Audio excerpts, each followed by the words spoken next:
Hello, everybody, and welcome to a very special episode we've got going here on the channel. Today, we are doing a relic tier list, and not just a relic tier list. We've got a group relic tier list on this episode. We've got two of my friends here, Jay and Jacob. Jacob is actually my brother, and we used to play AOM all the time back in elementary school, back in middle school. This was our go-to game. Having LAN parties, playing a bunch of Jotunheim maps of 3 versus 10 Titan AI, just trying to defeat the Titan AI and the choke point on Jotun. So we've loved this game, and we want to do a relic tier list.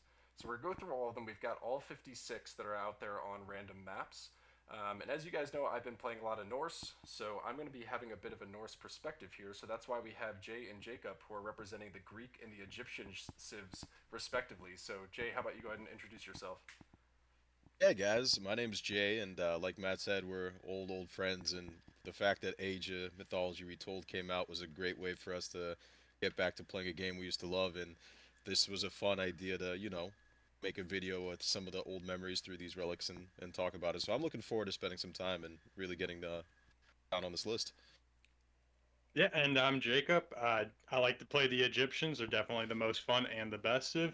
But Age of Mythology was definitely one of those goated games from the childhood. So seeing them releasing the remake was amazing, and I'm super happy that there's actually online games now and that we don't just have to play each other.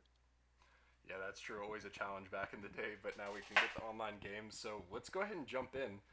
We've got S through F, and basically what we're going to do is I'm going to give my opinion and place these somewhere, and then either Jay or Jacob can argue with me, and we can switch these somewhere else. But that's how we're going to approach it, and we'll just go one at a time. And then for the S and A tier, we'll actually rank them within those tiers. Everything else, we're just going to bucket them. Don't care about them too much, just the top two. So the first one we've got here, we've got Adamite Shingles. So this one is the multiplier to your house and manor hit points. So houses get triple, manors get double. And I think I'm putting this in A tier because recently I've been using houses a lot to build walls around my base, around my gatherers, keep things safe. And as Norse in particular, it's really easy to get those walls up and use them, use the houses as walls to defend yourself. What do you guys think? Yeah, I'm gonna agree with the A tier. I mean, on Egyptian, it's even easier to get the houses up because they're literally free. But just being able to put them around your towers for defense or just blocking off an area as using them as walls, it's pretty solid to have that just suddenly three times healthier. Nice. Yeah, I think this is an easy one. A makes sense. Like Jake was saying, for Egyptians, this is S tier probably, but for the other civilizations, A makes sense. It's also just good to have like a little bit of hit points added. If your base is ever in danger, you make them have to siege down houses to punish your pop cap. So it's a good place to put it. All right, sounds good. So next we got the Ankh of Ra. So this is the one that gives you a trickle of 3 favor per minute. So to put this in context, we're looking at 10 minutes into the game. If you got it right at the start, you've got 24 favor. To me, I'm honestly putting this in D tier. I just don't think that amount of favor is ever really going to make a difference inside of the game. I just don't think it's going to do a lot for you. It's nice to pick up if it's convenient, but I wouldn't really go after it. Yeah, I completely agree. I think they did buff it to actually 3 now instead Yeah, of the it used 2.4. to be 2.4, yeah, back in the day. So they Yeah. did buff it up, but still, it's So just, when you look at the actual numbers, it's not that high. honestly, Yeah, I might even put that in F tier. It's like, you average myth unit age 2 is going to be around 20 to 30 favors. So what do you get? A myth unit every Yeah, in 10 10 minutes? minutes, yeah, It's basically. And just the uh favor component. I think there are worse ones. I'm not going to put it in F because I know it's coming and there's some ones that are clearly worse, but I'm going to keep it down there, I think. yeah, I think D tier is solid. All right, so now we've if got. if the F tier looks a little sparse, that's one in Yeah, contention it's to a move back candidate. down a little bit. It's a candidate for F. That's a Okay, candidate for noted. one. All right, next one we've got Anvil of Hephaestus. This is actually changed, and now it is minus 50% of specifically gold cost in the armory. And for me, I think this is C tier. Like, this is definitely helpful. You're saving in your first 3 age ups. You've got 75, 75, 100. So you're saving almost 100 gold. They're actually a little bit more than 100 gold for that first round. I think as you go into the later game, I do think that gold does add up. But I don't think it's one of our top relics. What do you guys think? C is a healthy place to put it. I think I wish it was all technology. Really, that'd be a substantial buff. Maybe it'd make it a little bit too overpowered, but Mm-hmm. I do like that it's gold instead of all three. I think it does make a little bit more sense and add some value to players who are a little bit strapped, especially depending on the map. So C seems a good place to put it. Yeah, I think that's pretty solid middle of the pack. I mean, it's helpful just early on, 70 gold, whatnot. But Yeah, yeah, I agree. And it's something, if I'm playing Thor a lot right now, this would make me very happy, but I think that's too specific to a certain strategy. All right, next one up here, we've got Archimedes' Ledger. So this one reduces siege population cost by 1. I'm also throwing it in the C tier. I have found situations in the late classical age playing Norse where it would be nice to be able to fit in an extra siege unit. You can basically get out 4 instead of 3 if you have this. So it is a nice to have, but it's pretty niche. Yeah, it's one of those that you're never going to complain about getting. It's nice to be able to save on the pop side, especially when you're sieging in multiplayer games. I think that'll be a little bit more useful than single. But yeah, it's not a bad one to have. Nothing to run around the whole map for, but it's a good pickup. I'm gonna be honest. I feel like it should be D. I feel like it should be lower because for the most part, you're not really hitting the full pop cap unless you're getting like full into late game. And from what I've seen, most games kind of end before you even hit that point. Yeah, you know what? I'm kind of on board with that. I think I'm gonna move it down. I think it's still better than the Ankaras. We'll put it there, but yeah, it's pretty niche. Pretty. I mean, maybe at most you get one more siege unit out. That's the benefit. Fair enough. Next one here we got Armor of Achilles. So this is infantry units have 5% less vulnerability to hack damage. So basically plus 5% hack resistance. I think the math might be different based on that wording, but about that. To me, this is B tier. I especially hate when my opponent gets this when I'm playing Norse because that's all of my damage. I basically get a 5% damage nerf the entire game. So I think this is quite good. Yeah, I think B is a very good place to put this one. Out of all the infantry buffs, I do like this one specifically against the Norse, like you said, Mhm. especially as a Greek player, just because it can be hard to deal with a few of the units they're able to push out. So that seems like a healthy place. Okay, cool. So we can keep moving forward. So next here we've got the Arrow of Hercules, which is interesting to me. They picked Hercules, but anyways, so this one, archer units, fire lances, and ballista have 5% more attack. Jay, I think you're gonna have strong opinions on this one. What do you think? Yes. So as a Hades player, I love this relic. One of my favorites. I might be overselling it, but this is an A tier relic for me. It's really good to be able to have it when you're making an archer mass, and it really adds in a punch, especially when you're making sure you're on top of your technology. So, in my opinion, having that buff against all your ranged units that you can have, it's a fantastic relic. This is one that I would run across the map for. Yeah, I think it's one I'd put in S normally, but it really isn't useful for Norse. So you kind of got about a third of the games on the ladder right now. This relic doesn't do a whole lot. I think if they had added throwing axemen into this relic, I'd probably bump this up to S tier. But basically, that civilization can't use it except for their hero unit, which you're really not massing as the Norse. Yeah, I agree with the A tier for that one. I mean, we know damage is the most valuable stat to have, and when you can just mass an army of archers and then just pump out waves of arrows, if they're doing more damage, they're good. Obviously, good for the Greeks, but I feel like it's not all gods. So Yeah. All right. So let's I keep do moving. think I do think I do think this is the right place to put it before the houses Yeah, I think because it is better than regardless, that damage buff. Yeah. yeah, Okay, we've got arrows of the Alfar next. So this is kind of similar, but this is focused on towers, fortresses, mygold strongholds, hill forts, palaces, castles, and town centers. So basically all of your fortress type buildings, 20% more damage. It doesn't affect mirror towers, but I haven't seen many of those, so I don't know that that matters that much. 20% damage is pretty big, but I have noticed that the arrows miss quite often. So I don't know how strong I think this is. I think it's pretty nice to have. I don't know if it changes the way I play the game. I'm thinking B tier. I think that's underselling it. I think that's an A tier relic, in my book. When you're able to pump out 20% more damage, that's a massive bump. If it was like 5 or 10, I'd agree with you, but with a little bit higher kick at that 20 point, it's you can make a really strong network of castles, towers, and as a Hades player, again going back to that, I like to chain it in with like sentinels, and you get a lot of value out of that. does that work for Sentinels? Because that'd be pretty good then, just It does stacking those. not. Yeah, I was just looking. Oh, I it does wish not. it does not for Sentinels, but I think it still fits with Hades because you already do have all of your building range buffs just from playing Hades, and you are going to stack up fortresses. I think for the Norse, I don't care about it as much, but that makes sense for the Greek that this is actually more impactful. Where would you think it places in A tier? I would say A tier, but I'll let Jacob be the decider on Yeah, this one. we'll let you pick I'm this one. I'm gonna put it down in B tier because I think it's a defense only one. Like there's really you're not really gonna have offense utility with it, and I mean half the games you should be pushing them and not even having them in your base. Yeah, that's fair. The big thing for me, I've just noticed is, one of the early harass strategies I have is running the Valkyrie through my enemy's base as soon as I age up through the classical age, and the town center almost always just misses the Valkyrie anyways because she moves too fast. So I know that's not always the case, but I have been seeing a lot of that. All right, next one here. I love this one.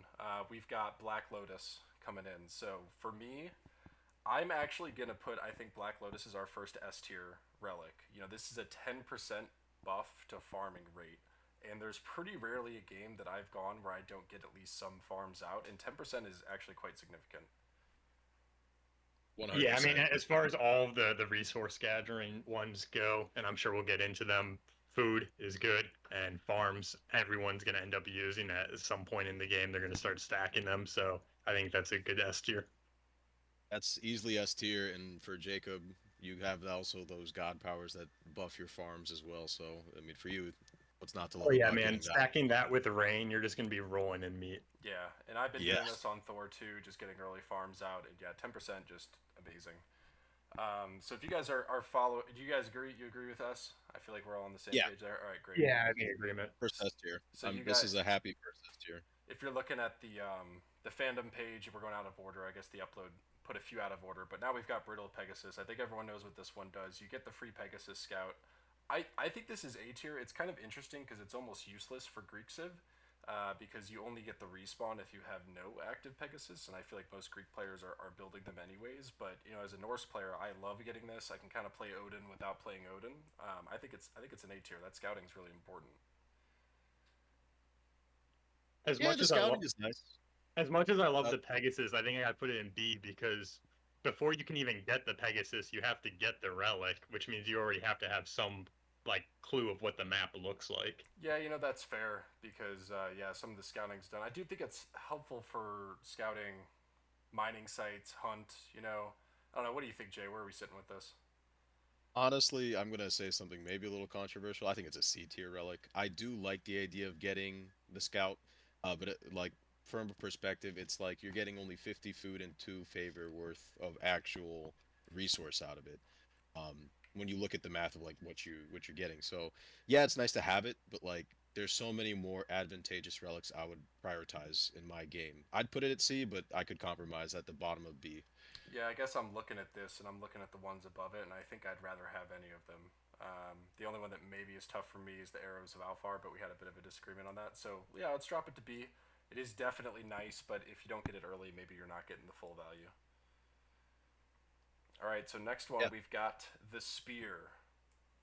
Gungnir, Odin's Spear. So this one here, it's going to boost up hoplites, spearmen, herdmen, halberders, and mormillos by 5% attack. So basically your standard infantry units, 5% bonus damage. Um, I'm thinking I'm going to put this... I think I might put this in A tier. I feel like there's not a civ that you don't build a decent amount of infantry. The only one really is the Egyptians. You maybe don't build a ton of spearmen, but you're at least mixing them in here and there. So I feel like this is an A tier relic, 5% boost. Yeah, Yeah, combat stats are always great to have. Can't complain. I think this is a good place to put it. I mean, like you said, every Civ's going to be getting some of those base level units. Okay, cool. We'll leave that one there. So this next one is very interesting. So Blue Crystal Shard, gold and wood rates gather 5% faster. Interesting note inside of the fandom wiki for this relic. It does say, for technical reasons, this relic does not provide any benefit in most circumstances. Increasing the amount of resources villagers take from the resource every cycle by 5% in most cases does not cause them to reach their carry capacity limit any faster. So I guess this is one where maybe there's situations where if you have a couple econ upgrades that the math works out that you actually gain faster, but for the most part, this actually does nothing. So I think I'm putting this in F tier. Why was the technicality put into this relic is what I'm confused about. Well, Because if it was just a standard, gather rate, I think that'd be a fantastic relic. But if it's really not helping you get to your capacity limit, I don't know why even have the relic in the first place. yeah, I think it's got to do with tick rates, and you have to hit a certain percentage to increase the tick rate for the resources. I actually have some of the dwarven graphics, but like dwarfs sit at about a 1.06 tick rate for getting resources, and I guess that 5% for another reason doesn't increase that tick rate mathematically enough to make a difference. So it is kind of interesting.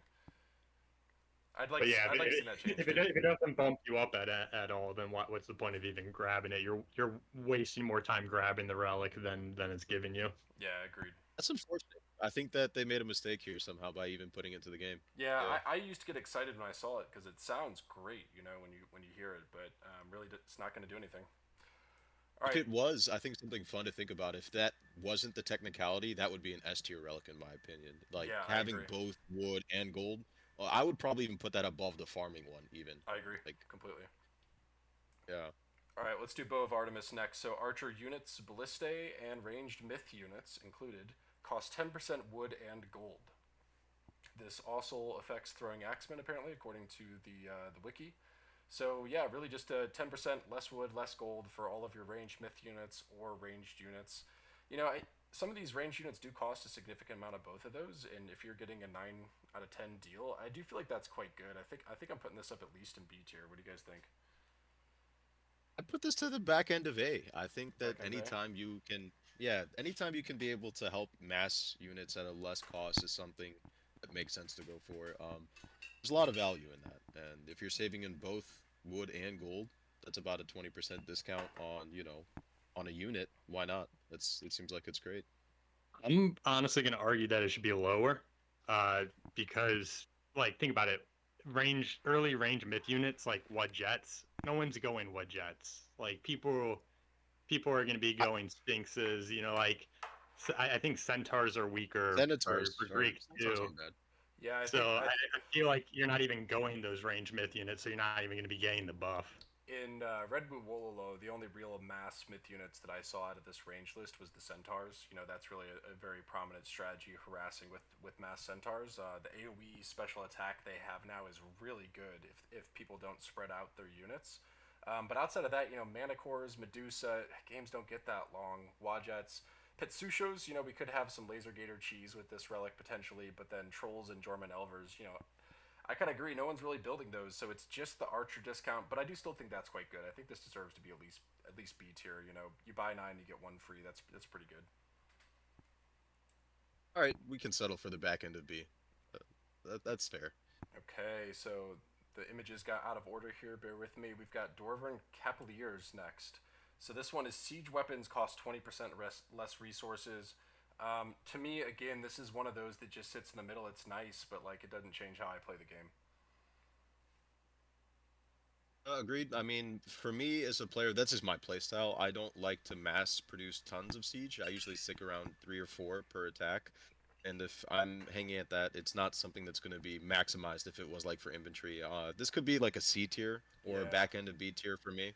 I agree with C Um, because the pace of the game right now is so quick. Like you really rarely see competitive matches going to the mythic age. That just doesn't really happen that often, and there's not a lot of siege that comes out. I mean, most of my games I stop at battering rams, and that's it. yeah, I might get a few catapults out if we, get into the Yeah, early I mean, I ages. might stack a few scarabs early, but still, I feel like that's pretty low on the tier. Yeah, and this one importantly does not affect myth units. This is just siege weapons, so no Oh, scarab buffer. okay, well then move it lower. Yeah. And think, Well, I think the it's buy 4 get 1 free. I do think it's a good discount. It has its uses, but not every game. All right, next one I have on here is the Eye of Ornulu or Ornlu. So this one is basically your counter infantry. So you got Hephaestus, Axemen, Throwing Axemen, Cataphract, and Cherry Ballista do 5% more damage. This is definitely nice. Counter infantry is good. This one really bothers me if the opponent gets it again because I have mostly infantry as the Norse, but I don't think it's like, I'd rather have a buff on my primary unit than my counter unit.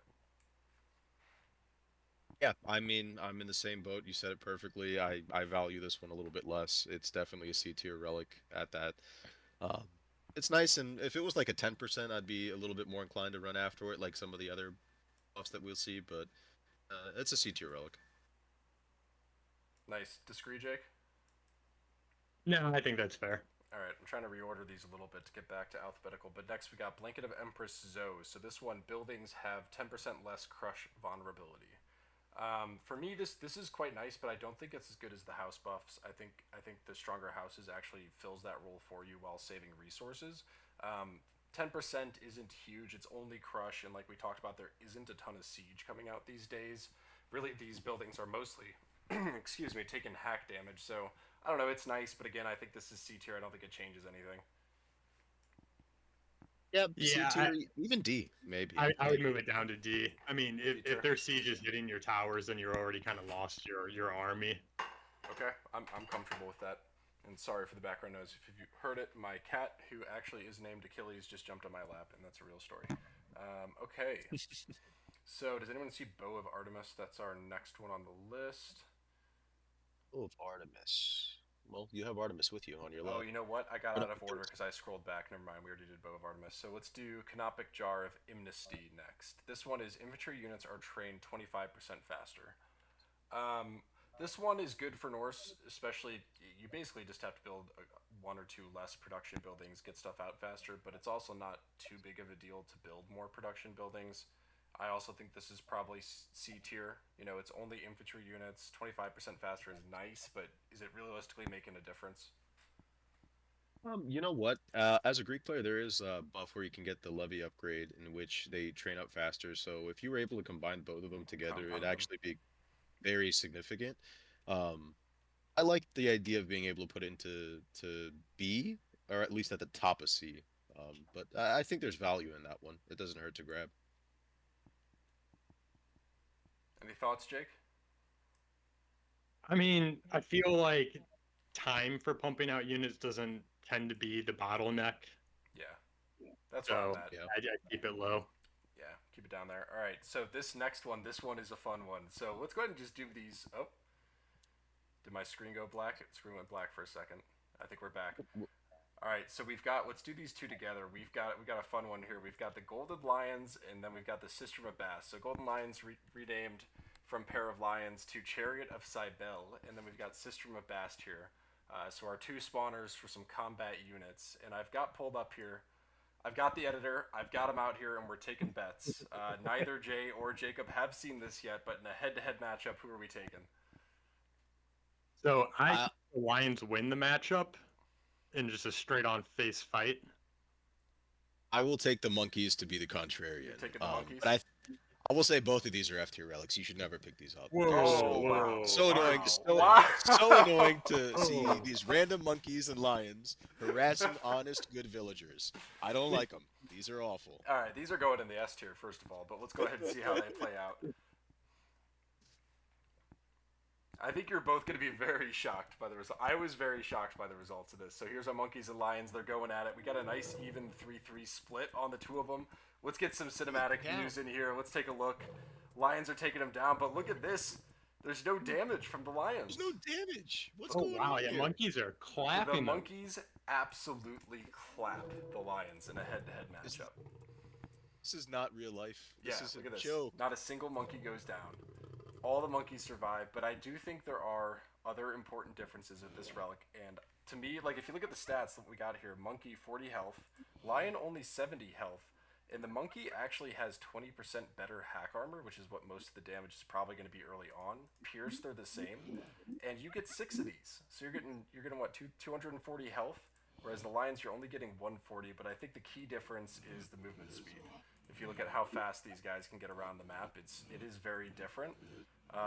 And I don't think you can put your monkeys with your main army because it's going to slow your army down. But they can harass, you know, villager sites and things like that. But the speed to me, it is a factor. But as you can see, the monkeys are actually way stronger. Is the line of sight the same as well? It looks like it is about the same. Can we see that on here? It's a good question.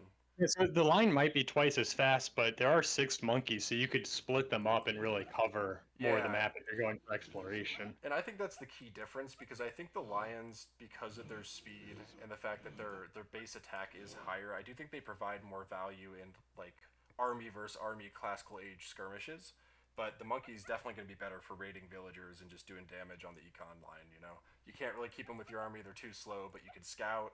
You can split them all up. The only thing with the monkeys is they don't respawn until they all die. So you know, you kind of want to keep them together for the most part. Yeah, I So guess that's a good point because if I think we've agreed we can put the lions in D tier and the monkeys in F tier. Jay, I think you're underestimating just how powerful it is to mess with enemies' gold supply early. Like you get that relic, and you're So knocking You're in good villagers shape. off their resources. I'm not going to do it here, but some other tests I did with these, just so you guys know. So I put 6 monkeys against 2 hoplites. The hoplites won, but they did kill one of them. The other one was quite low, so it was a pretty close matchup. A Valkyrie destroyed the 6 monkeys. I don't think they can fuck with any myth units. You know, like they're going to get destroyed by those, but they can take 1 or 2 regular infantry units pretty well. That's about how strong they are. Did you test how they do with villagers? Like if there's a mass of 5 villagers Yeah, versus 6 monkeys? they'll beat villagers in pretty much any situation. The villagers will have to run. They can't just fight it out. You'll lose at least a couple of your villagers.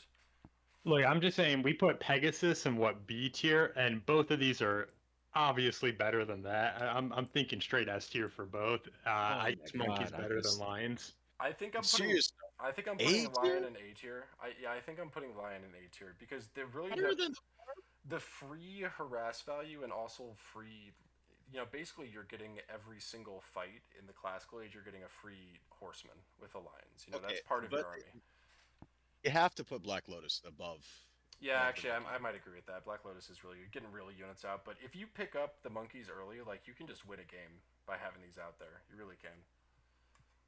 All right. Oh man, as much as I don't like it, I guess All right, we'll move she on. convinced Next one might be controversial as well. We got Charon's Obol. This one returns 50% of villager cost upon dying. You know, it's not ideal that your villagers are dying. That refund is quite nice to help your economy through raids. I think C tier. Any disagreement?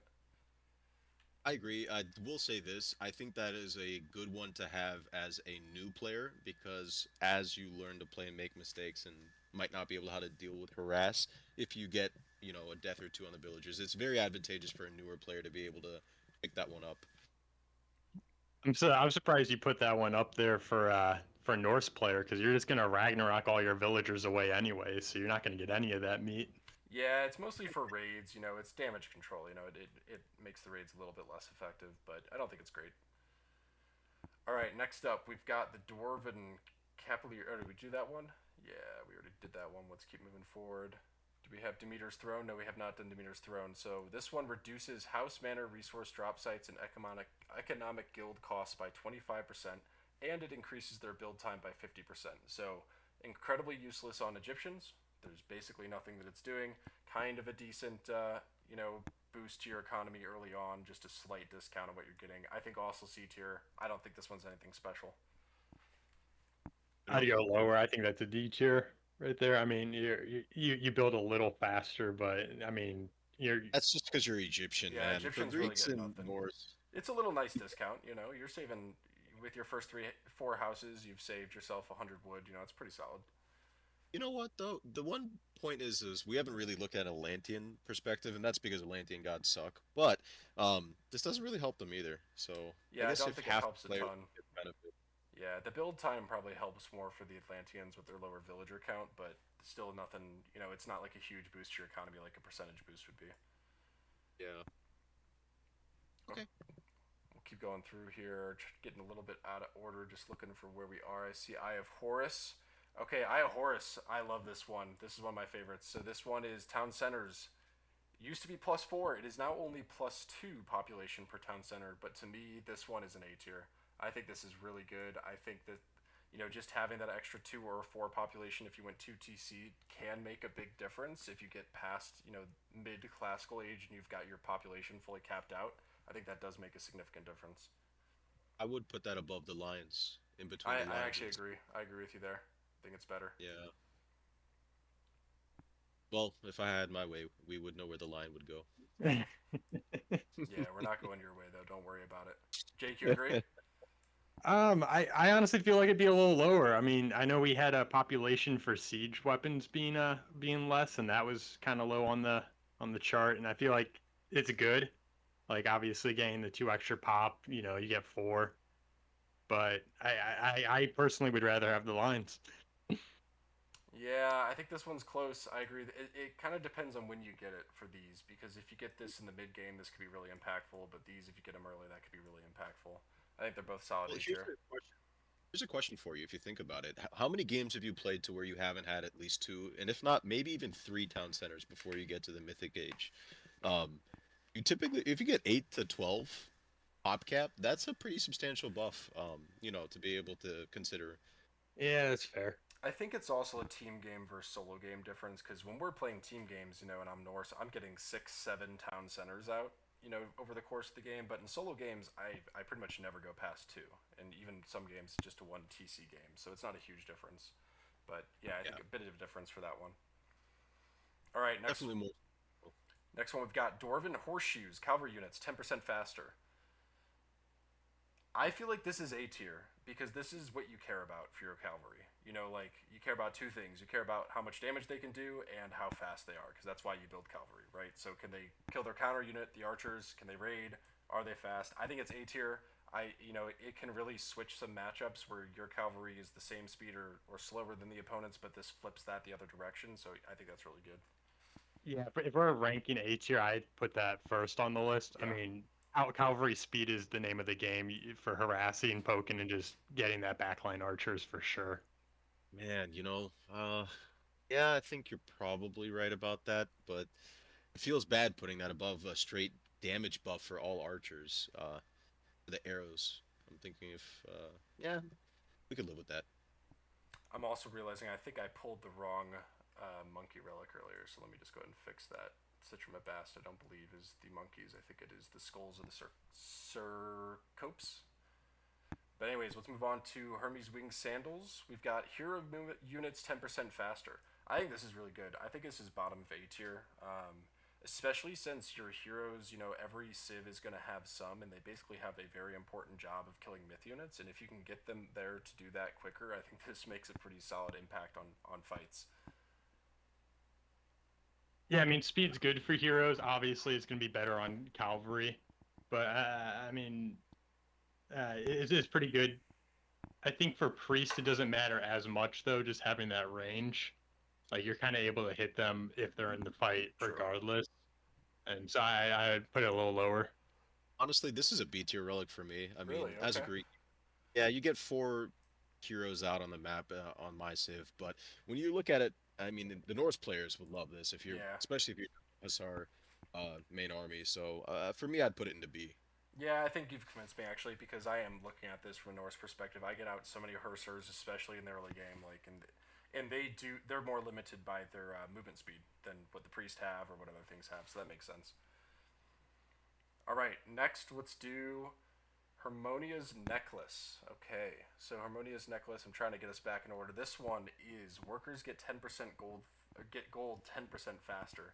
I actually S tier. I think this is S tier, and it may be better than farms. I actually think, because you're getting the value earlier in a game.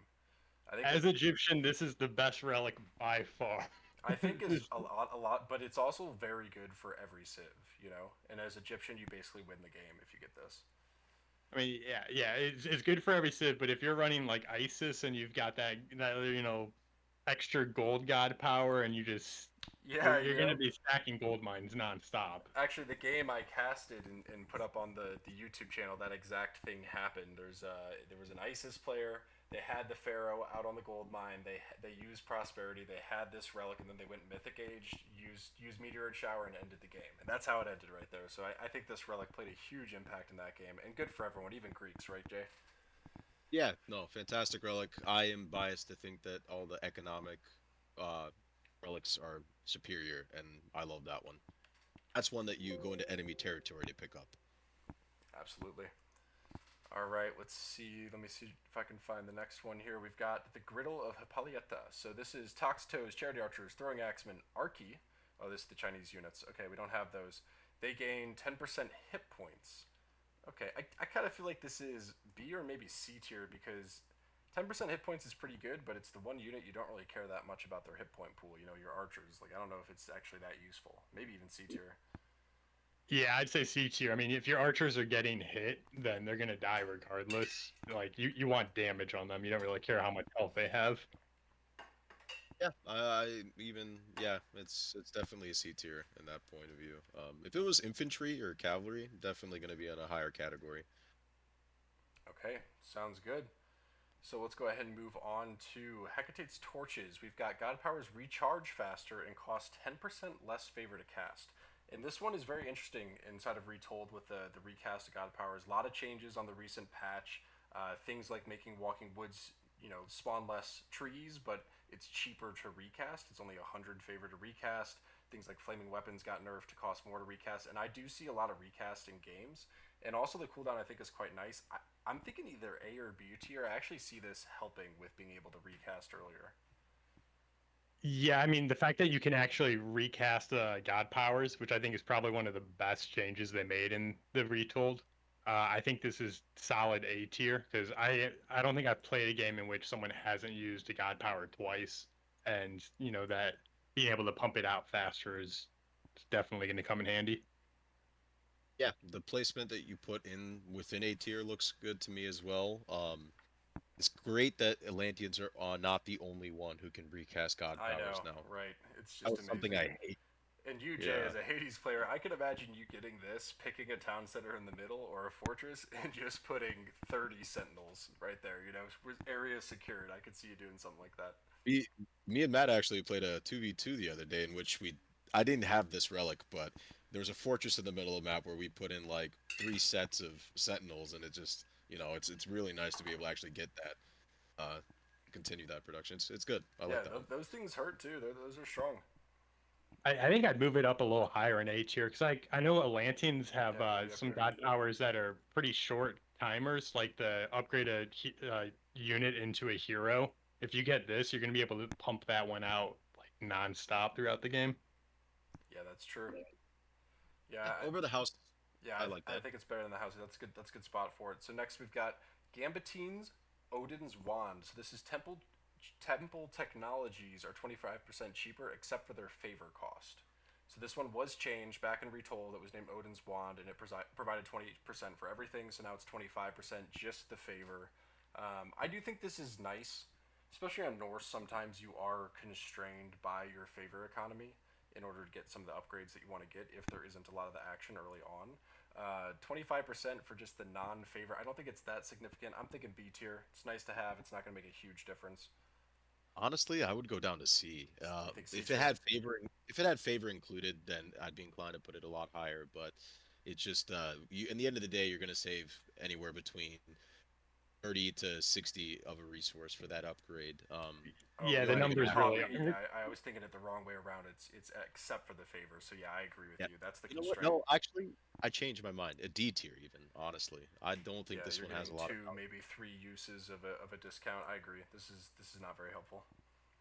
If it was the favor discount, I could see it being better because that's usually the constraint early on. Mhm. Exactly. Is it F? Hold on. No, I Let's think think- it's still better than the one that It does is better, literally nothing. I think it's better than that. but think about it in this perspective. You get 4 myth unit upgrades. Each of those are about 200 to 300 for each upgrade. End of the day, you're saving 200 if you get to the last age of resources Okay, after let, you do let all. me let me put this in perspective for you. I'm gonna pull this one here. So Fetters of Fenrir stands for F because its workers have plus 20% attack.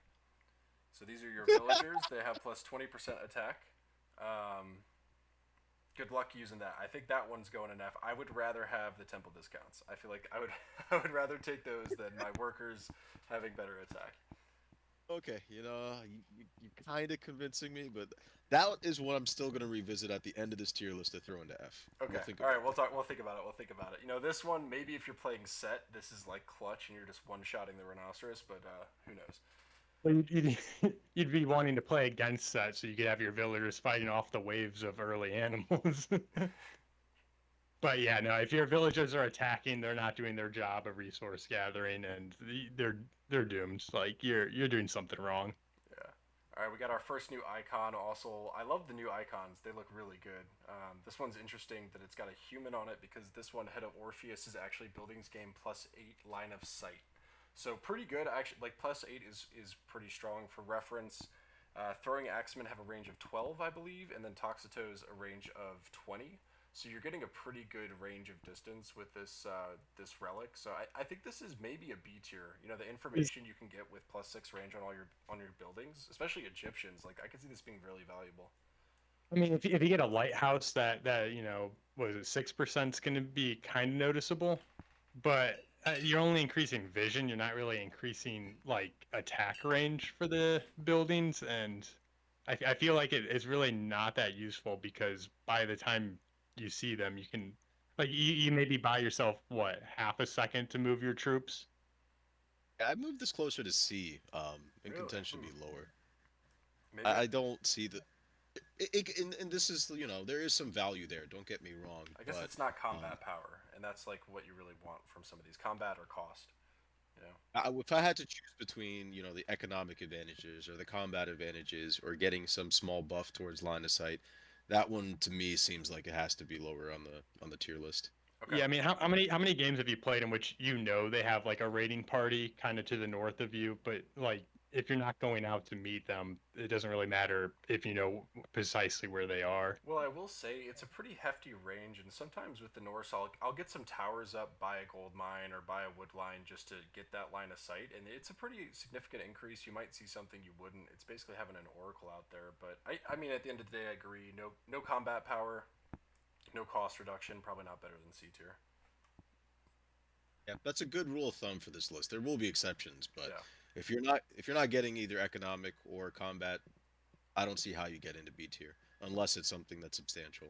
So next one we've got here, Hestia's Hearth. I think this is really good. Reduced villager training time by 5%. So you're pumping out an extra one out of every 20. That hits a couple times in every game at least. So I think this one actually I would put A tier. Getting extra villagers out quicker, you're having a better economy, you're getting more units out. I think that's nothing but good. So I, I I, would I think this one sounds good in principle of just oh yeah, I'm gonna be able to pump out villagers really fast. But I feel like this is one of those things you need to realize you're not getting this relic until you've already got at least like 15 villagers already pumped out. But you Like you're keep not going. getting You're still making them all game. You know. you're, you're still going to be building them, but you're not getting it right at the start of the game. Like you're kind of getting it at the halfway point where you're going to start tampering off It's not villager going to production. impact your classical age timing. It's only going to have impact after that, basically. Yeah. So I for that reason, I personally put it a little lower. What do you think, Jay? I am indifferent. I think that both of you have a good point on this one. All right. Well, My only comment is if it is an A, it goes ahead of the Lions. this man hates the Lions, dude. I love it. Yeah, man. I love Lions. Go Detroit Lions. Let's go. All right. Next we Oh got no. Cathara of Apollo. Let's go ahead and pull that one in. Oh, I just saw it. Okay, Cathara of Apollo. Worker units move 10% faster. I am going to argue for this one to be A tier. Not only is it an econ boost, it's a safety boost from raiding. You get your villagers out of the way quicker. You're saving villagers' lives. And to me, if a relic saves one or two villagers' lives, that relic has been worth it. Agree. I'm gonna be negative on this one again. You got to keep in mind, like Atlanteans, they don't have to move between, you Yeah, know. for Atlanteans, you're right. You know, they maybe get out there quicker, but that's true. They don't get much from this. Honestly, I value this one a lot. I think like early game, if you can avoid, getting decimated by raids, especially against Cav, this is a I great. do think the safety concern was a really good one to bring up there, making sure that they can get out if you can save one villager life. Not to mention if you finish a gold mine and you got to move, a decent amount across the map, that could really come in handy. Yeah, I think I'm gonna keep it up there. I like that one a lot. Let's go to Ptah's Scepter. Here's one that actually you probably have it by the time you want to use it. Farm wood and gold costs down by 25%. Really a pretty big boost if you're transitioning to farms. You're getting a really nice discount there. Not every game do you transition to farms, but I think it is B tier. It gives you that option and it makes it a bit cheaper for you. Fantastic relic. You should definitely try to transition into farms if it is a multiplayer game or you're getting closer to getting to the mythic. It's once you get into the farm economy world, that can add up to getting a lot more units out on the map. So definitely valuable. I do think this is one of those relics that if you see it and you get it, you know in your mind, okay, I'm going to change my playstyle a little bit. I'm going to just pump out tons of farms. Yeah, you know, Like, it impacts how you play. I think so. It's got to be at least B tier because you would use it. You would change how you play based on getting it. For good reason too. Yeah. Yeah, absolutely. So how we doing, guys? Do you want to take a quick break? I can always edit the video and then we can get back at it. Do we need a quick break here? We've gotten about halfway through. I'm okay for the most part. I'm down for a minute break.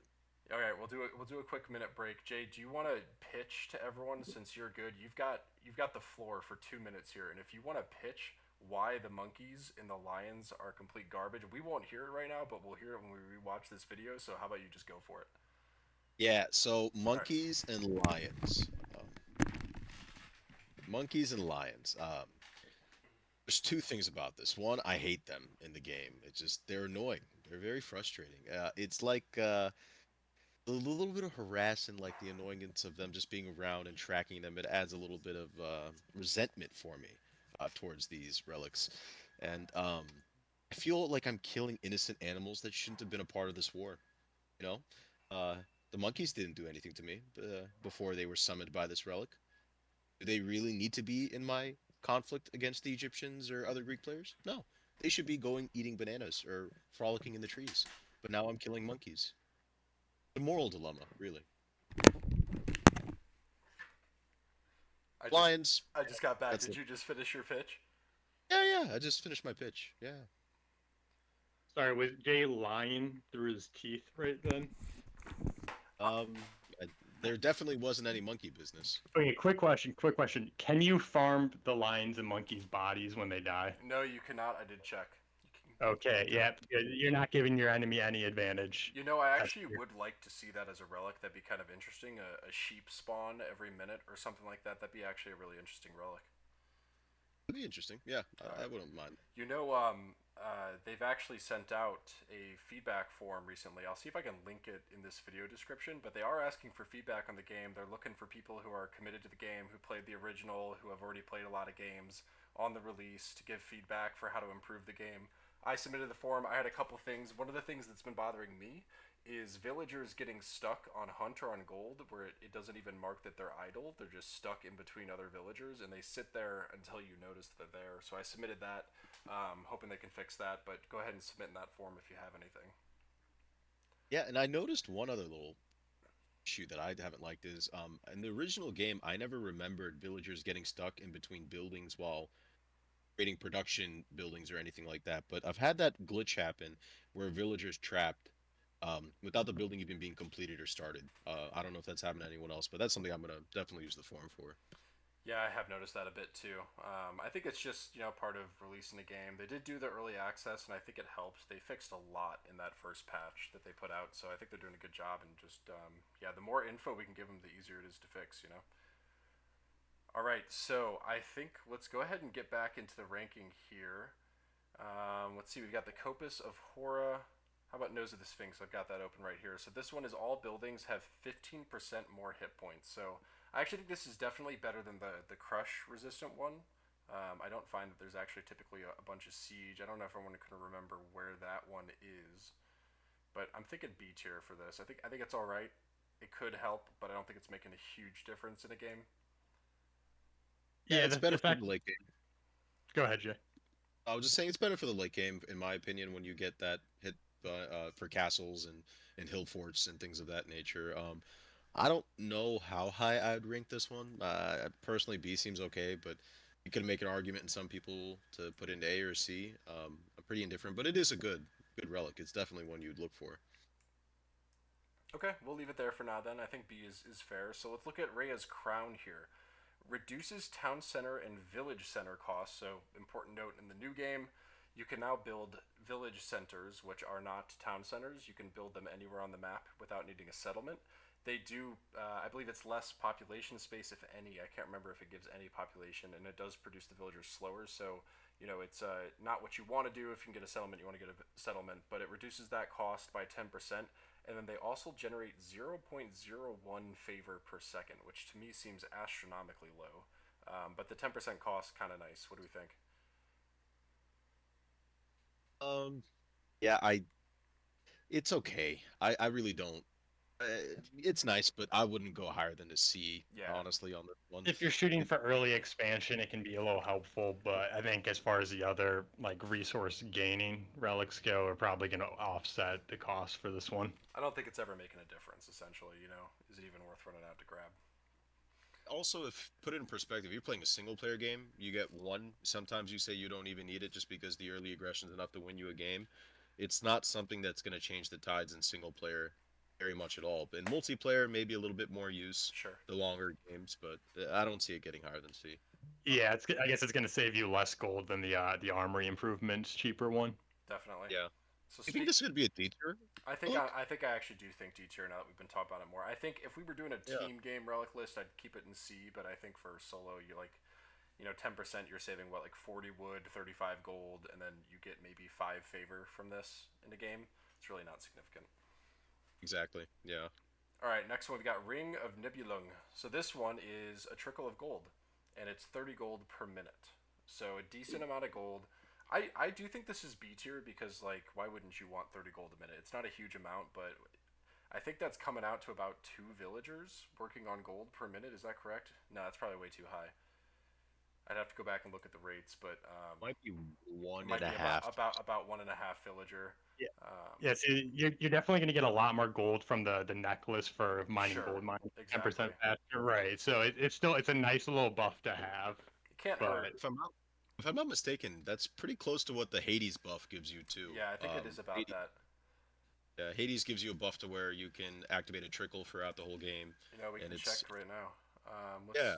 Vault of Let's Erebus see. gives 2 to the gold trickle rate, so that's not helpful. So what is the gold trickle rate? We might have to do the math on this one to really see how much it is.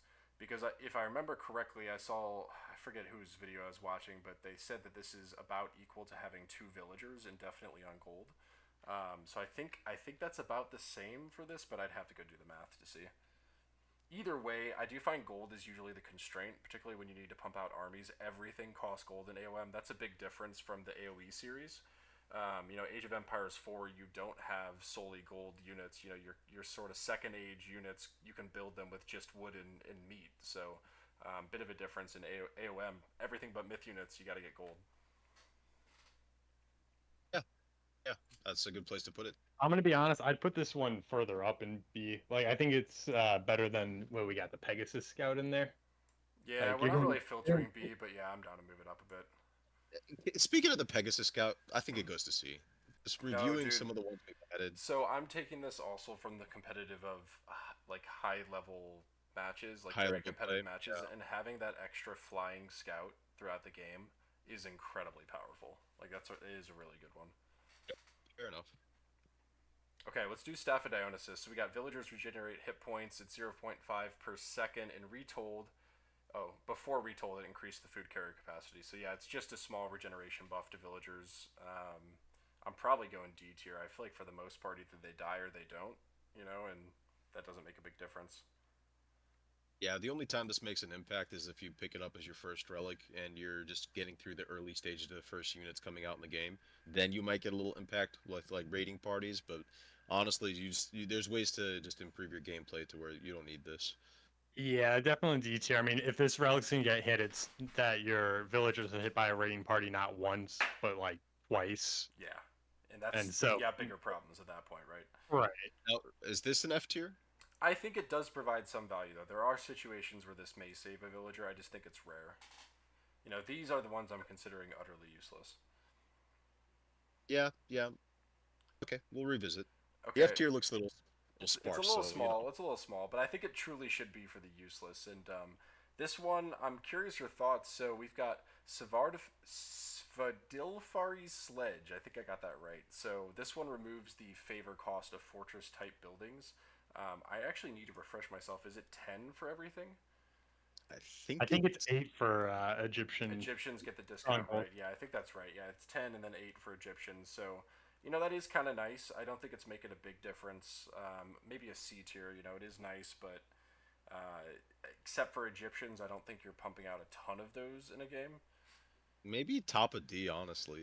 I know we're not tiering them in these lower areas, but I would it's like definitely, I definitely would keep that C tier over D C. tier.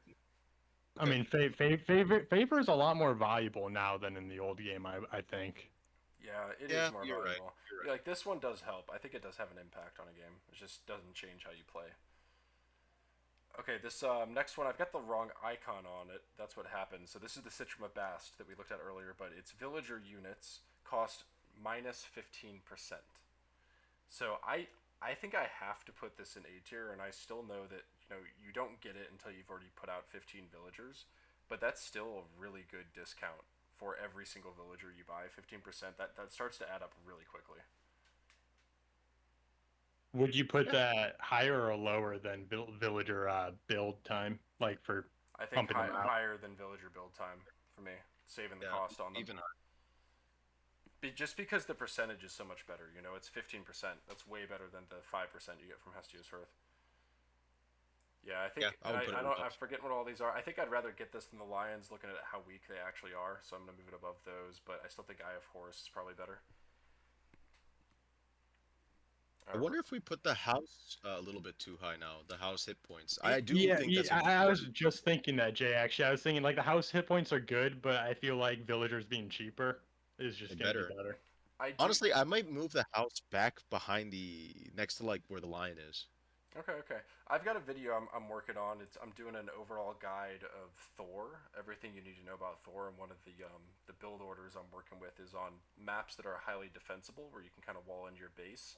Actually working that out and using the free dwarfs you get from the armory to gather gold to build the walls, and then you use houses and walls to build your defenses, basically. And if I got this, I don't think they can penetrate my base at all in the early game. So I do think it's good, There's but I'll show potential. that video. I'll make an argument for it in that video. I'll call back to this, and kind of explain why I think this is an A tier relic. It is definitely an A tier relic. I just don't know. Yeah, I think this is a good place. I'm looking forward to seeing that video to see we can revisit. Okay, so this next one is the Torch of Gaslighting. Really nice ad that they had inside of AOM Retold. So basically, this relic, if you get it, what it does is it creates that alert that you're being attacked on the map, but it's not actually there. It's all inside of your head. So it's actually really good. It distracts people. It takes their focus elsewhere. It proves they're insane. So I'm thinking Torch of Gaslighting is probably S tier, maybe A tier. What do you guys think? S tier, man. It's. I honestly think it's S tier because when you hear the ping, even if you know the enemy got this relic, you're still gonna look and double check. You're still gonna be like, what if it's real this time? You're gonna make sure your villagers aren't getting attacked. It takes seconds away from their attention. Yeah, and it makes you the one look like an idiot too. because you try, you send your army to respond, but like there's nothing there. You're literally insane. It's all in your head. So it's like it's kind of like that. For the pro players though, this relic is really great because your APM will go up dramatically. Hmm. Once so for those that care about that. Yeah, so that's why I think it's got to go S tier. Like that's pretty incredible. I think we've got to do that in S tier. So let's go ahead and go to Pandora's box. We've got myth units cost 20% less favor. Pandora's box. I didn't know we were doing cheat codes. True. So where are we putting this one? What do you Flashback. think? This one's tough for me because I really don't build that many myth units as the Norse. Oh, I love this relic. I absolutely love it. 20% favor cost because I do love to spam my Minotaurs for early sieges. Um, Not just to mention like the value there's there. It's top of A, honestly. Yeah, It's close to top of A. I would agree. I'd put it in A because I feel like there's a lot of builds in which you just stack myth units. Like maybe you're gonna stack Sphinxes and then use that Eclipse with the ancestors, and you're gonna want to pump out myth units, or maybe you're going to do like the 8 Scarabs and then shifting sands them behind, and you want to be able to get those out as fast as possible. yeah, and I agree. Actually, I think I'm gonna put A, even though I wouldn't use it on Norse that much. 20% is a huge percentage discount, and the Greeks I know for sure they kind of have a scaling. What's the phrase? You get less bonus per villager on your temple. You don't just get Yes. additional favor. It scales down as you put more villagers on your temple, and I believe Egyptian is the same with the monuments, but I'd have to check. So I think that 20%, that's actually your bottleneck if you want a mass Minotaur, mass Centaur, mass Sphinx. So I do think that's an A tier one. Without a doubt. All right, let's do Pelt of Argus. So here's our tower equivalent, but for units. We got +6 line of sight for units. I think I'm putting this B tier. I know it's not combat, and I know it's not cost reduction, but I think there is a lot of value in just being able to see more than your opponent across the whole map. Like you can get a lot of additional info that they don't have. So I do think that belongs in a B tier. I think it impacts the game. Do you know, will this make the AI like attack easier? Like, will your archers see them and therefore be more likely to attack instead of stop fighting? You know If that you know, that'd be interesting to test. I'll do a video to test that. I'll do a really quick one, and see if there makes a difference. I wouldn't think it does. I think that units probably only attack within their attack range, regardless of their sight range. But we could test that out. Yeah. B tier, happy with that? yeah, I'm more inclined to say C, but I mean it is there's value. There's value there. It's bottom of B. Let's do Osberg's wagon. So, in the old AOM, I would have thought that this one would have been S tier. So its caravans are 25% cheaper and move 10% faster. But I just haven't seen really much trade outside of 3v3 teams games. I don't know what you guys think, but it doesn't seem like most games are getting to the point where there's a big trade economy. yeah, I was gonna agree with that. When you're doing solo games, I don't think I've ever seen caravans and markets really be utilized. Like in 3v3s, you'll see that, full stretch of the map, but Yeah, and that's a big I difference between AoE 4, right? Is you can get your traders out in the second age in AoE 4, but you can't do that in Age of Mythology. You can build the market, but you can't actually build the traders until you get to the heroic age. So that does limit you a bit with actually being able to use this. As a big AOE player as well, I have to say if they had something like this as an upgrade in AOE, I would be bouncing Oh on my! that all day. Oh yeah, this. I mean, there's so many civs in AOE that this instantly wins you the game with those percentages. Like, there's so many builders you have with Abbasid or with French where you get a big trade economy going. That would be S tier for sure in AOE. Yeah.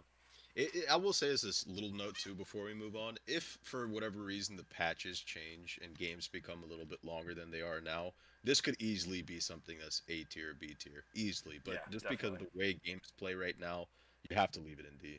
And again, I think it's team game difference because I think if we found this in a game and we could pivot into someone going to a fast heroic and getting trade set up, it could be really good. But I think it's pretty team game specific. All right, let's see what else we got here. Scrolling through, trying to find it. We got the Scales of Achinda. So myth units cost 15% less food, wood, and gold. Pretty solid discount. You don't get the favor discount, but 15% basically of all non-favor resources. Pretty solid. I feel like it's got to be at least B tier. I think it's solid. But let me just generally ask this: when you go myth units, do you really do a variety of the three, or do you tend to just stack armies of one? Typically one, but you're still getting that discount for whatever resource that cost. You get that 15%. Like, yeah, I guess that 15% is good, but it does. I tend to feel like the other, the like 30% for the other two resources just don't get utilized. I think the reason I'm going to fight for B tier here is because I think it does make an impact. You only have to make a couple myth units for this to actually have an impact on your economy. I definitely am more high on this one than Jacob is. I do think there's value, and I honestly do mixed myth units depending on where I'm at in the game. Typically, I always have Minotaur Rush early on for a good siege unit early, but Hmm. as I get into heroics, I mean, Manticores have value, Hydras have extremely good value. There's reasons to have both throughout your army, depending on what stage of the game at and what situation you're in. So I'm more high on this one. Yeah, I agree with that. I think I'm going to move it up inside of the B. We don't have to be exact, but I think that's it's pretty good inside of that tier. Yeah. All right, let's do the Tale of Cerebrus next. Where is that one down here? Here we go. We got Tale of Cerebrus. So myth units use their special attacks 25% faster.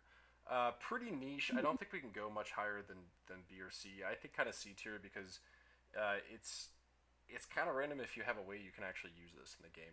If you're going Hermes and you have centaurs, this could be really good, but it's not necessarily that great. Yeah, I was gonna say they nerfed a lot of the myth unit specials because they wanted to get rid of that one hit KO for units like Medusas don't one hit turn to stone anymore. Hmm. And so I feel like a lot of the actual specials aren't as strong as they used to be, and therefore getting them on a lower cooldown is not gonna really make that much of a difference. It's a fun one though. I'll It's say fun, that. yeah. And if I got this, maybe I would just mass 20 Minotaurs and see what happens. I have been curious. I might try it, so I'm pretty excited for this.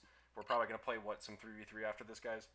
And Yeah. I'm excited to see what relics we get and how we could tweak our gameplay with them. But I have been wanting to try and mass trolls and see if I can just one-shot entire armies with their special attack. So I might try that later today. Yeah, that'd be fun. I guess maybe I shortchanged this relic because if you are gonna stack just one unit like the trolls or the centaurs, you might actually see a noticeable difference with what you can wipe. Yeah, but it just You depends on which civ you're playing, right? What pantheon it could be different. So I think C is as high as I'll go because this could be completely useless for me. All right, let's do Tower of Cestus. We've got towers have plus 40% attack versus myth units. Very specific. I will say something I've noticed in my solo matches, my ranked matches, and even our team matches that I've played with both of you, is that people are using siege as they're using myth units as siege. There's not a lot of actual siege out. It's usually behemoth, scarab, something like that, battle boar that's coming out and being the siege. So I actually think there is some value in having towers do more damage to myth units because they don't have full pierce armor. Yeah, I totally agree. and towers aren't really gonna miss any myth units because they're slow and Mm-hmm.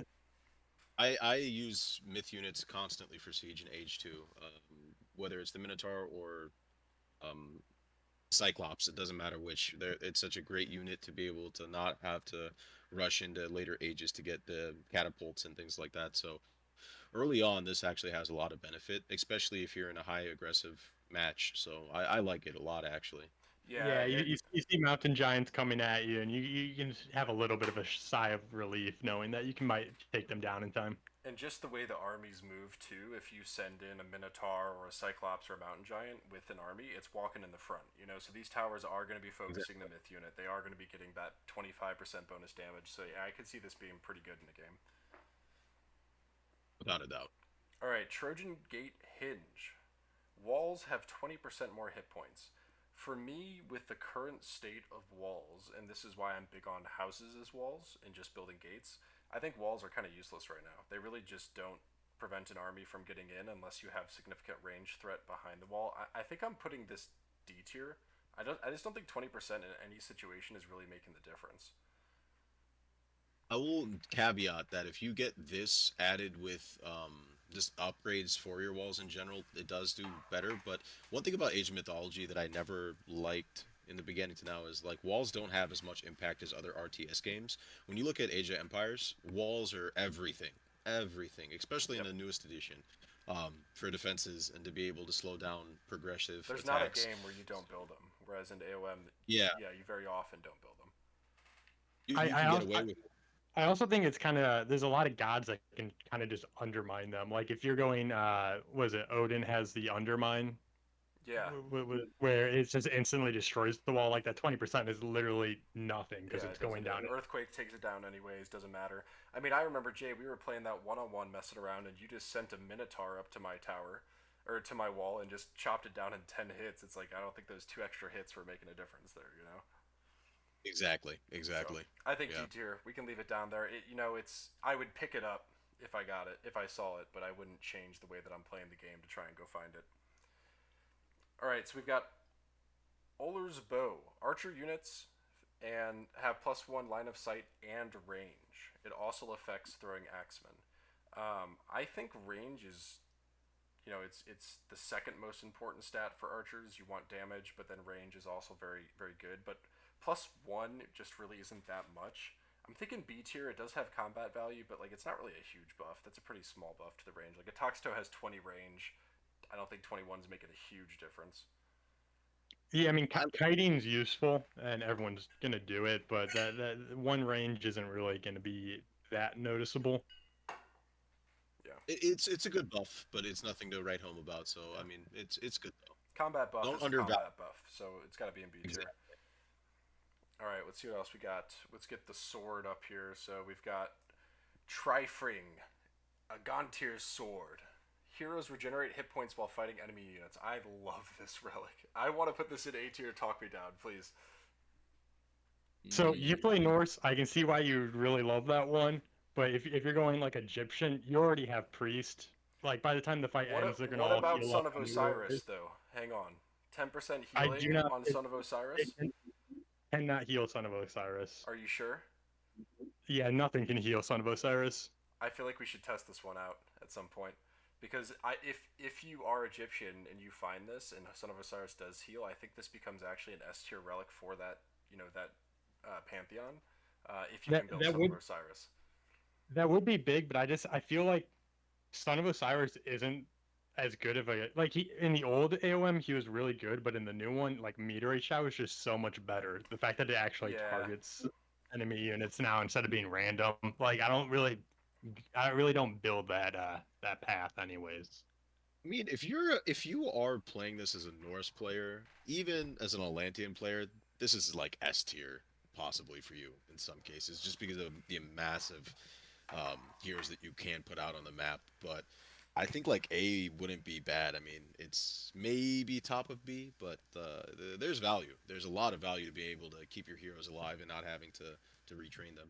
yeah. I think Yeah, I agree that's really good for Norse and Atlantean, but I just feel like for Greek and Egyptian there's not too much utility, so it's kind of that split of, really good for half the time. Exactly. But yeah. that being said, it's still a good one to have regardless. Yeah, there's one that I was hoping to find here because it's kind of a similar topic to this with defenses, but there was one for myth units resistant to pierce, and that's one that it's like this is so good if you're playing Verse and Egyptian because they only have access to pierce damage heroes, which I kind of wish the game would add something like they gave to the Norse, where they now have an actual archer hero. It would be kind of nice to see the Egyptians have some other option outside of just Pharaoh and Priest. Yeah, yeah, without a doubt. I don't know what that looks like though, but we'll see. So we're almost done with the tier list actually. So we've got text of Imhotep. So this one's going to reduce building time by 10%. I don't know. That's pretty bad, right? That's probably D tier. I mean, maybe you're trying to build out a town center and you want to get it up before they spot you and send something to counter, but pretty low on the list. Like it has utility, but it's certainly not a combat buff or You resource. guys are giving massive disrespect to the Wonder Winners, the Yeah. people who build wonders. Well, I do Just saying. think. Yeah, maybe the Wonder Winners. Maybe we should try a Wonder game also. That'd be fun to do. I actually don't think it's a win condition anymore, though. It just gets you to the Wonder Age. I haven't caught up on how that works, so we've got to try that out. But this is one that, Well, as Norse, it's useless because I have my infantry building, so it doesn't have any sort of villager downtime when I build stuff. But I guess for Greek and for Atlantean and for Egyptian, you actually do kind of boost your economy with this because you are saving a little bit of time every time you have to build something. this is probably D to C Yeah, in there. I'll put it in C tier. I think it's got some value. All right, let's do Yeah. Tusk of the Iron Boar. So cavalry units and charioted archers have 10% more hit points. That's pretty good. Cavalry units and chariot archers. I mean, this has got to be A or S tier for Egyptian specifically because you get both of those, right? You get the camels and the chariot archers, and those are your two best units already. 10% more hit points, particularly for the cavalry. That's pretty solid. I'm thinking at least A tier for this. I think this might be up here with Odin's spear. Yeah, So massive. would you put this higher than speed for cavalry? I think speed is still more important than health for cavalry. You do get your archer health here as well, but or I guess chariot archer only if you're Egyptian. So yeah, I do think speed is more important for cavalry because that's why you buy them, right? I don't know, man. If you're getting a 10% buff, that's pretty substantial, though. What was our On buff hit on points. Dwarven horseshoes? Let me scroll up and see. Was it 10%? I think. I think 10. This one was 10% that we just looked at. I think it was 10%. Yeah, it's 10% as well. I just feel like the speed is more valuable. Yeah, actually, I agree. Speed's more valuable, and like this is a good one for Egyptians because you can pump out both of those. But if you're a different civ, then You still or get a great different guy, value. you get good Value. value out of it, but it's not god tier. Yeah, definitely not god tier. All right, now we've got, let's do Pygmalion statues. So worker units have 40% more hit points. I think to me this has to be at least A tier. This really does make raiding like way more difficult to do on your base. This will save villagers. I would maybe even say this is top A tier, This bottom is is S S. tier. You think S tier? might be an S tier. I mean, and also put it into perspective. If you're a bad player, new player, this saves your life. If you miss a raiding party coming up to you, whatever it might be, almost double the health points for villagers is substantial. Yeah, I kind of I, agree. Do you think it's better than I, the torch gaslighting though? Ah, yeah, it has to be. It's Okay. better than the twig. I gotta say, like, it's good being able to have hit points for the make sure your villagers don't get one tapped when you're not paying attention. But the thing is, if you are paying attention, I think you will be able to get the villagers to safety before that health difference really, you know, comes into clutch. I think it just You know what though, depends Jacob? on how dire the situation is, right? But go ahead, Jay. I was saying, what if you combined this with the villager attack buff, and then you just spam villager armies? And send That's endless waves true. of Actually, combo relic, pretty potent. Pretty potent. yeah, it's pretty potent there. I like it up there. I think it belongs in S tier because even if you only save one or two villagers, it actually has paid for itself. I think that's as good as you get with relics. You think so? Because like, keep in mind, if you're saving one or two villagers, I mean, with the villagers build faster or villagers cheaper relics, like I feel like I if think you you'll extrapolate it, save more with this on average than you'll get bonus from those others. Is what I think. you Just think because so? games get messy enough, you're going to get raided. Your base is going to be getting siege. Villagers are going to be in harm's way, and keeping more of them alive helps keep your economy online. I think it'll be more impactful in games.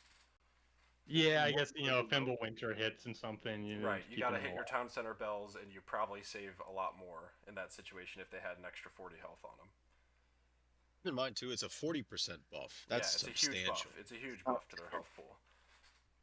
Yeah, I think it's S tier. If you're saving consistently villagers with it, that's really good.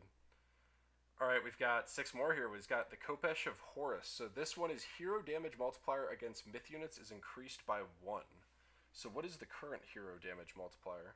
Oh, I guess, yeah. So most heroes have a 3x or a 3.5, so I guess that would go up to 4 or 4.5. Like, this is good, but I feel like if I have heroes out, I usually don't have a problem killing the myth units, and I don't know that this multiplier is going to make a big difference, but it is combat power, so I do think it belongs in B tier. 100% spot on. I have nothing to add. That's perfect. Okay, yeah. Well, what do you think, Jake? I know I haven't really seen any Titans come out, in 1v1s, but in team games, being able to have heroes just take down that Titan instantly True, that's a big seems buff pretty in that nifty. situation. Yeah, if you get there. I haven't even gotten a Titan in my 2v2s. I think one Titan came out on a 3v3 so I feel far. like games do just end too fast to even see that. So yeah, I I feel like you don't really have too much of a problem. I think it's only been custom games for me that I've seen Titans at this point. Not even quick matches have I seen one. All right, let's Yeah. go. We got Scales of Catobal Pass. Myth units, yeah, this is the one I was talking about. So myth units take 15% less pierce damage. I think this is actually quite good because of the way that you typically use myth units in the meta. Unless you're doing Centaur Rush or some sort of ranged myth unit, you're pretty much doing tank siege-esque myth units. So I think this might be A tier. This is pretty good. Yeah, I put that A tier. I mean, the myth units are going to be frontlining, and a lot of the damage that's going to be hitting them early on is pierce. And I Yeah. think, especially if Agreed. I'm playing versus an Egyptian player, this is such a nice have because that's all they have. They have that pierce damage. I think they might have a bit of divine damage, which is if you're from MOBAs, it's the true damage equivalent, divine damage. But it's mostly pierce damage on Priest and Pharaoh, so this would make a huge difference in those matchups. Let's take a moment to reflect here before we move to the last few here. Okay.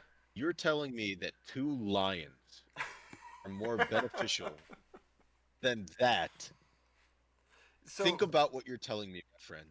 So here's the thing is I actually do because think about all the idle time that you can get on enemy villagers for free with these units without any cost to you. Because all you have to do is just send them to a gold mine or a hunt or a wood line near your opponent. And if there's villagers there, you kill a few of them. They do kill them quite quickly. And then the villagers, they at least go idle. They have to run back to their base. That can make a huge difference. And I think the value you get from that is probably bigger than the combat value. Okay. For the record, let it be known that I disagree.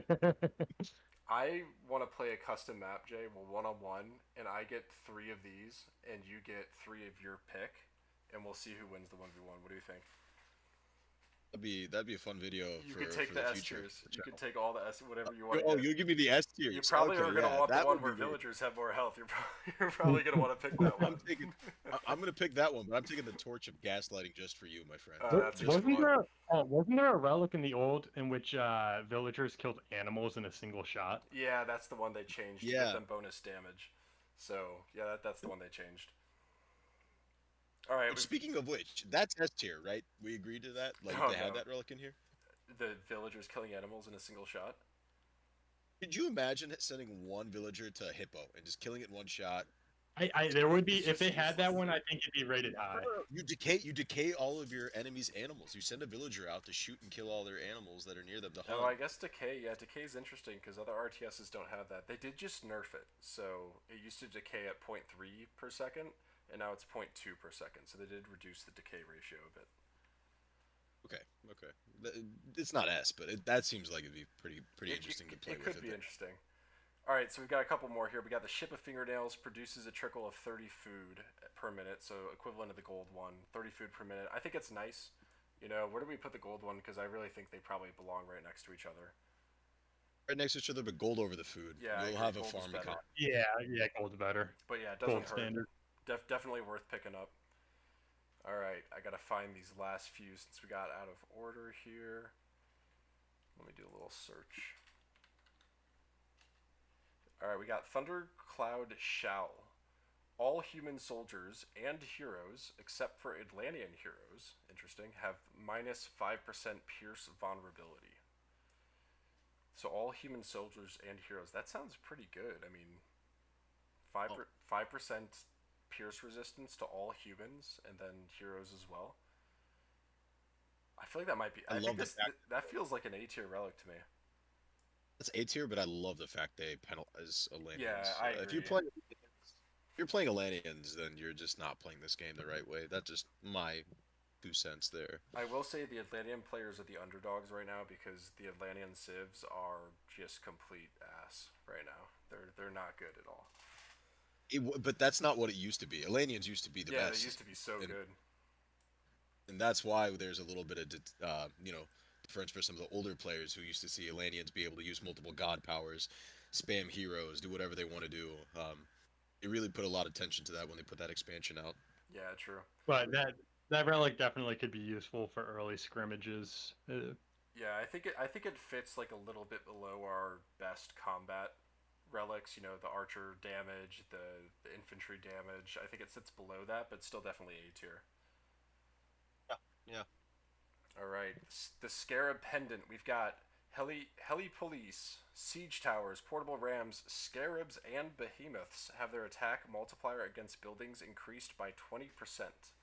So 20% boost to those specific siege weapons. So one from each civ, and then a couple myth units. We got scarabs and behemoths. I don't know. This I is think Jake. Jake, what I do you, think what this do is you a think? great. I think this is a great relic. I love doing you build 8 scarabs and then just shifting fans them behind the enemy base and wipe them. That 20% is noticeable, and I feel like it's a solid A. You think you would, if you found this relic, decide to go for scarabs rather than ancestors if you had this relic? I would, yes. You went over I would ancestors change my first? play style based on this relic if I was doing Egyptian. Because you can still scarab eclipse. You know, ancestors eclipse is really good. I guess you would shifting sands, but maybe you can get them there without shifting sands. You know, if you have eclipse already, because the eclipse multiplier plus this multiplier, you're gonna tear through the enemy's base. That actually would be really powerful. So we'll put that in A tier. It's Yeah. kind of situational, but you know, Atlanteans actually have a really good use here. You know, Michael likes to do a lot of behemoth spam, so I see that there. I use portable rams all the time. I think it would be helpful to be able to take down buildings that much faster. I know you mentioned it earlier, Matt, but people use myth units for siege. They're not using actual Right. siege right now. All right, we got the last one here. I think it's a fitting one to end on. We got the Titan's Treasure, and this one is actually quite interesting. Age ups and Secrets of the Titans cost 10% less. So this is for every age up, not just getting Secrets of the Titan anymore. So definitely bumped up on the tier list. I almost think this has got to go in A tier, maybe S tier. A 10% cost debuff, saving 100 food, 100 gold on getting to the mythic age. You can get there a lot quicker. I think it's got to be in the A tier. The only caveat to this one is games are short, so you're not going to get the Titan benefit really in multiplayer single games. Maybe in multiplayer, but in single games you're not. So there is a lot of benefit though, just because the ratios mean you're saving upwards of 200 resources per age up, Yeah, depending on where you're at in the game. Yeah. let's say you I, found I this right away. You're getting 40 meat, from the first age up. Maybe you get that, maybe you don't. That does lead to a quicker age up if you find this really quickly and you have a Herser out, for example. But that's rare. You wouldn't get that 40. Beyond that, we're looking at 10% of 800, saving 80 food, and then another 50 gold for 50 that age gold. up. So it's really not that much. Yeah, I guess I agree. Maybe this is even This lower. It's might not be a huge B. amount. This might be B. It's This might be definitely B. nice. Maybe C. No, I maybe. do think if you're trying to race to that last age because you want to do the final push with that final god power, this might be the thing that puts you over the edge of getting it before your opponent and letting you actually, do that first strike before they're ready. Yeah, and especially because, some of these timing attacks, they've nerfed recently how long it takes to age. The mythic age takes 2 full minutes now, so getting that a little bit earlier could make a pretty significant difference in a fight. Okay, Yeah. Okay. so this is our tier list. So we've gotten our S tier. We've got Harmonious Necklace. This is the farms, or is this the gold one? Right, it's the gold. The gold. Gold. Gold. By far the best relic Yeah, is so being able to be gold rich. yeah, and Black Lotus is the farms, right? So I agree with these two being top of S tier. I think gold is most important in the game. Getting it faster, 10% significant buff. Farms the same. Farms a bit more specific. You don't get it right away, but it does end up being pretty valuable. I still agree with the monkeys. What is the monkey I doing agree with the here in monkeys, S dude. tier? I agree with the What monkeys. is this? This is atrocious. This is how? You Why? play a game against a civ that gets early monkeys on an open map, and then tell me that you didn't wish you had 40 more health on all your villagers. All right, all right. Oh. I'm keeping them I there. hope that you in the comments. Hey, I think both the those reviewers relics in the in the S comments. tier are just In the because you comments, want take my side. you want your villagers safe. You want them to keep getting resources. If the enemy can disrupt that, then Yeah, you're in a bad spot. even for a couple seconds each time, it doesn't have to be huge. And You then know what? You know what we can do? Another test. Why don't you test if you have the 40% hit points on villagers, 5 villagers versus 6 monkeys? That's what you'd have on a gold mine or something at that point for Hurley But you got to Grass. keep in mind the amount of time they take to fight the monkeys is already worth the fight because yeah, they're that's gonna idle miss time. they're That's gonna idle miss time. income for like It's 10 idle seconds. time. Yeah. It's idle time. They're good, Yeah. man. I'm telling you, they're good. And then I think, of course, Pavilion statue and the Torch of Gaslighting definitely S tier. And then I like how we kind of ended up on the A tier. We've got mostly our actually valuable combat stats. The situations where the relic gives you stats that you would care about inside of a game. And then a couple of the minor like health boost, defensive boost, and production boost inside of here. I think this is a pretty good list. Yeah, I'm happy with that side. Let's revisit the D's real quick and just see if there's any of them that classifies an F tier because there were a couple that we talked about that I thought should jump down. Yeah, let me take Um, a look at Archimedes' ledger. So that's the siege weapon population cost down by one. I mean, again, like it's not. The thing for It's me is I'm useful. kind of defining F tier as like it's literally gonna do nothing for you, and this does do something for you. okay, what about the favor trickle? You get 3 favor a minute. Does that really impact the game? Yeah, it's tough. See, I will say that one, if I get it early, it does impact my Norse builds because that's the constraint for my upgrades typically. And I'm not catching them, like, I'm not upgrading them the second I have enough favor, because I'm not that good of a player. But I think I would get them on average a bit quicker if I had that, even though it only is a couple favor per minute. So I don't think it's useless. I don't think it's great, but I don't think it's useless. And what would you say the average time of solo games are? We're looking at maybe Most like most of my 12, games 12 minutes. Most of my games have ended in under 12 minutes. So like I mean I guess the most basic god powers are going to be about what 30 favor. More than You that. might be gaining another one of those out if you have that, which would be noticeable. Yeah. Jacob, to recast a Greek god power, they're like 50 to 100. Yeah, it depends on Some of the the god recast powers. Some of them remaster. are cheap, like the first stage ones, like bolts you can spam out throughout the game. You can use that a lot of times. But yeah, basically the meta, and this is through the lens of a Norse player, of course, but I've been playing solo queue. I'm just above 1200 right now on the ladder with like 20 something games, I think, around there. But most of my games, I'm either playing a very aggressive Norse build where I get a second base right next to the opponent. I rush them. Either the game ends in 6 minutes or we continue playing on. And even the long games, I haven't gone beyond 20 minutes because if you don't win the all in, these Mythic Age Egyptian and Greek god powers are so devastating to your entire base that you kind of just lose the game if you let them get there. Okay, okay. So overall, it looks like we're pretty happy with having these two as the only Fs, unless there's something else that strikes the eye. I think the only two that were useless. What was Odin's wand again? Odin's Wand. Let's pull this up. Yeah, it doesn't help that they renamed a good amount of these. You know, the name that you think it's going to be is not what it is. Yes. Yeah, here it is. Let's see. Oh, that's the temple technologies are cheaper. Yeah, see, I still think that's D tier because it does help. You know, you save some resources. It's just not very much. Okay, so F just means like if you see it, don't even put it in your temple. It's wasting Yeah, a it's slot. not even worth getting. It's not worth the time that it You takes. you should grab it and put it in your enemy's temple to make them pick up a relic. No, that's the torch of gaslighting. All right, well, I think we'll close it there. Any final thoughts, guys? I think we're good. Yeah, we think we're good. I will say relics can change the pace of the game, but you know, just be a better player. Yeah, I agree. So we'll end it there. I know we're gonna do a bit of testing after this, so I'll either post comments on the results of that testing or I'll post a video on some of it.